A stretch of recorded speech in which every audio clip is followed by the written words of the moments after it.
ہارون صاحب تہلکہ خیز رپورٹ ہے، یہ آئی پی پی سے متعلق وزیراعظم پاکستان عمران خان صاحب کو رپورٹ چلی گئی ہے، باضابطگیاں بڑی ہیں، 100 ارب روپے سے زائد کا نقصان ہے جو پہنچایا گیا قومی خزانے کو سالانہ۔ 100 ارب کہاں جی، 350 روپے، میرا خیال 500-600 روپے نقصان ہے۔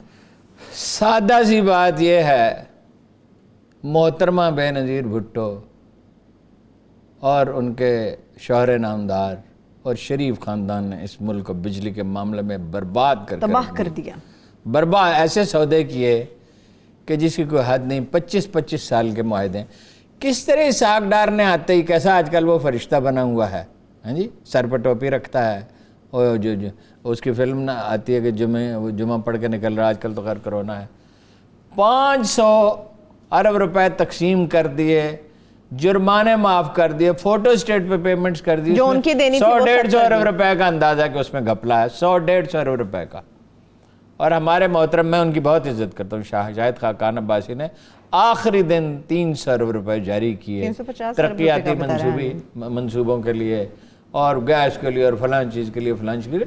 یہ سیاستدانوں تو اس کو مذاق بنا، یہ جو کوئلے کے لگ رہے ہیں پلانٹ اور دوسرے، ان کی قیمت بڑھا چڑھا کے بتائی جاتی ہے۔ 25 سال کے معاہدے ہیں، ایک کمپنی جو ہے وہ سینکڑوں ارب روپے جو ہے وہ، یہ تو ہمیں معلوم تھا، ہمارے لیے کوئی نئی چیز نہیں تھی، لیکن اب ایک رپورٹ آ گئی ہے۔ عمران خان صاحب کو یہ رپورٹ چھاپنی چاہیے، عوامی دباؤ بڑھانا چاہیے، ری نیگوشیٹ کرنا چاہیے، مگر اس کے لیے صرف دباؤ کافی نہیں ہوتا، سلیقہ مندی بھی بڑا سیاستدان ہے اس میں۔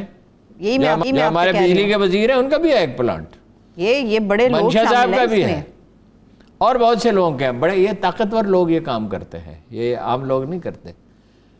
بھائی بات یہ ہے، اس کو ری نیگوشیٹ، یہ تھا کہ 15 سے 20% پرافٹ، 15 سے 20% پرافٹ گارنٹیڈ، کوئی معمولی نہیں ہے کہ اتنی بجلی تو کم از کم خریدیں گے، اور اگر نہیں خریدیں گے پھر بھی پیمنٹ کریں گے، اور پلانٹ یوز ہونا ہو، اور ان سے کوئی پوچھے کہ کاروبار تو زندہ انسانوں کے ساتھ ہوتا ہے، جب لوگ مرمر آ جائیں گے، وہ ایک ایرانی شاعر کہتا ہے، جب تم میری شہنشاہ ایران کے دور کا، جب تم میری ساری ہڈیاں توڑ چکو گے، جب میرے سارے ناخن نوچ لو گے، اور جب تم یہ سب کر چکو گے تو اے میرے قاتلو، اس کے بعد تم کیا کرو گے؟ زندہ انسانوں، یہ جو اس ملک کا سرمایہ کار ہے، اس میں سے بعض اتنا سفاک ہے، اتنا ظالم ہے کہ جس کی کوئی حد نہیں۔ یعنی فوٹو اسٹیٹ پہ پیمنٹس کر دی گئی ایک ہی رات کے اندر، چینی کہتے ہیں، اب مجھے ٹھیک فکر یاد نہیں ہے، بہرحال جتنا بھی 1.5 گنا ہے، کہ ہمارے ہاں سے تو جاتا ہے $18 بلین کا سامان پاکستان، $18 بلین کا، اور دکھایا جاتا ہے 12 کا، یا اگر 15 کا جاتا ہے، 20 کا جاتا ہے تو 15 کا دکھایا جاتا ہے، 1.5-2 گنا۔ 100 کلومیٹر کا بارڈر ہے چین اور انڈیا کا، افغانستان کا کتنا ہے؟ 2400 کلومیٹر کا بارڈر ہے، جس پہ ہم نے خاردار تار لگا دی ہے۔ مجھے یاد ہے کہ ایک دیانتدار آدمی 15-20 برس پہلے کی بات ہے، وہاں سست بارڈر پہ تعینات ہوا تھا، 3 گنا ٹیکس بڑھ گیا تھا، 3 گنا، میں کہہ رہا ہوں یہ 4000 سے 5000 ارب نہیں ہو رہا، 3 گنا بڑھ گیا تھا۔ اس 100 کلومیٹر کے بارڈر پہ سمگلنگ ہوتی رہتی ہے۔ یہ ہے ہماری سیول سروس، یہ ہے ہماری FBR۔ ان اداروں کو ٹھیک کیے بغیر ملک نہیں چل سکتا۔ اور ہوتا کیا ہے، ہر 15-20 سال کے بعد جب کوئی اور راستہ نہیں نکلتا تو فوج آ کے بیٹھ جاتی ہے۔ جب فوج آ کے بیٹھے گی تو اس کو چمچوں کی ضرورت ہوگی نا، اور وہ جو چمچے ہیں وہ فائدے اٹھائیں گے نا، اور معاشرے کا سوشل فیبرک تباہ ہوگا۔ تمام انسانی تاریخ تو یہ کہتی ہے کہ جو سول ادارے ہیں وہی ملکوں اور قوموں کی تعمیر کرتے ہیں، کیونکہ خدا کا خوف ہونا چاہیے، ان کو نیگوشیٹ کرنا چاہیے۔ میرا تو یہ خیال ہے کہ سیاسی جماعتیں اگر مخلص ہوں، نون لیگ اور پیپلز پارٹی تو نہیں کرے گی مگر کوئی اور پارٹی کرے، ان بجلی گھروں کے باہر مظاہرے کیے جائیں، ان لوگوں کے نام چھاپے جائیں، سوشل میڈیا پہ کمپینز چلائے جائیں، ہم پہ رحم کرو، ہمیں زندہ رہنے دو۔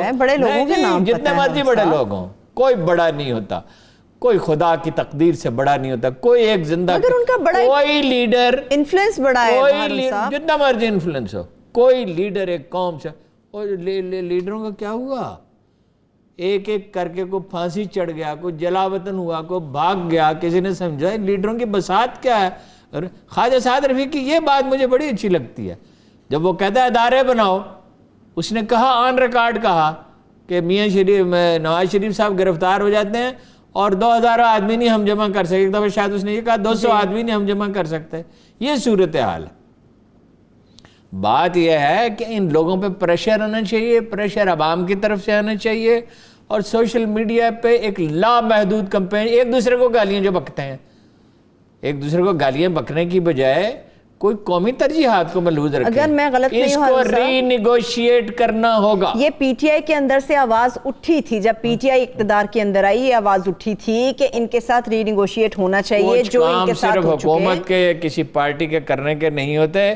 اگر حکومت ان سے ری نیگوشیٹ کرنا چاہے, دیکھیے پریشر وہ بہت ڈالیں گے. وہ عالمی عدالت انصاف میں جانے کی دھمکی دیں گے, وہ کہیں گے جی اخبار نویسوں کو آپ دیکھ لیجئے, چند دن میں کچھ لوگ لکھنا شروع کریں گے کہ سرمایہ کاری کے لیے ماحول خراب ہو جائے گا. ان کا اثر بڑا ہے. میں نے ریکارڈ ایکٹ پہ جب گڑبڑ ہو رہی تھی تو میرے پاس لوگ آتے تھے اور میں حیران ہوتا تھا. وہ کہتے تھے جی ہم آپ کی طرح پکے پاکستانی ہیں, مگر ریکارڈ ایکٹ کے معاملے میں آپ بڑی زیادتی کر رہے ہیں. پھر وہ میں نے کبھی زندگی بھر یہ کام نہیں کیا. ایک دن میں نے سب اخبار نویسوں کو جمع کیا جتنے جاننے والے تھے. میں نے کہا اللہ کے بندو یہ کیا ہو رہا ہے؟ $500 ملین میں ریکارڈ ایکٹ دے دیا زرداری صاحب نے. کتنا سونا ہے ریکارڈ ایکٹ میں؟ اندازہ ہے $2000 بلین کا. $500 ملین میں دے دیا تھا زرداری صاحب نے. ہارون صاحب, کب یہ قوم جاگے گی اور کب اپنے مفادات کا تحفظ کرنا سیکھے گی؟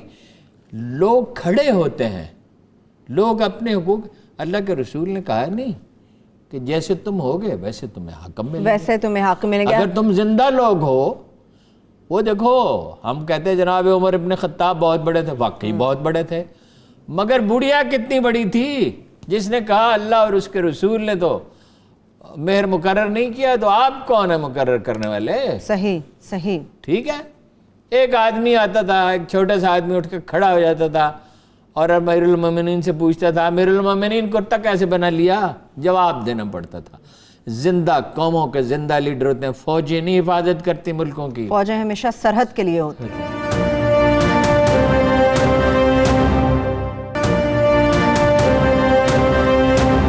ہارون صاحب میری تصحیح کیجئے گا, یہ آئی پی پیز کو جو ادائیگیاں ہوتی ہیں کاروبار پاکستان کے اندر ڈالرز کے اندر, ان کے ساتھ معاہدے ڈالرز میں کیوں ہیں؟ یہ محترمہ بے نظیر بھٹو, ان کے شوہر نامدار جناب نواز شریف اور شہباز شریف کا تحفہ ہے.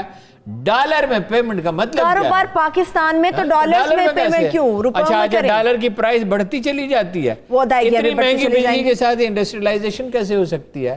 اور جس ملک میں انڈسٹریلائزیشن نہیں ہو سکتی وہ کیا ترقی کرے گا؟ آج ہم وینٹیلیٹر کے لیے محتاج ہیں, چین سے آ رہے ہیں بھیک کی طرح. یعنی ہم ایک تک افتاد میں پڑے, دیکھیں آدمی افتاد میں پڑ جاتا ہے, اللہ نہ کرے میں بیمار ہو جاؤں, مگر میرے پاس روپیہ تو ہو علاج کرانے کے لیے, میں ڈاکٹر کی فیس تو دے سکوں, اور خدا نخواستہ نہ ہو تو اپنا مکان بیچ کے دے سکوں. کوئی بچہ بیمار ہو جائے, کوئی کسی کی جان, اس لیے کہ جان تو سب سے زیادہ ہے. عجیب, ایک تو ہم اس مصیبت میں پڑے ہوئے ہیں, دوسری یہ آئی پی پیز ہمیں لوٹ رہی ہیں. جی یہ چینی کا مسئلہ ہے, یہ آٹے کا مافیا ہے, اور آٹے کے مافیا کا سرغنہ کون نکلا فائنلی؟ عثمان بزدار 119 تبادلے کیے, تو یہی تو نسیم صادق کو پکڑ لیا. یہی انہوں نے کہا ہے کہ آٹا مافیا بچایا جا رہا ہے. پہلے دن سے منت سماجت ہم خان صاحب کی کرتے رہے, اور خان صاحب یا بزدار کرنے لگا. اس نے تو گھوسٹ ملازم رکھے تھے جب یہ ٹاؤن کمیٹی کا چیئرمین تھا.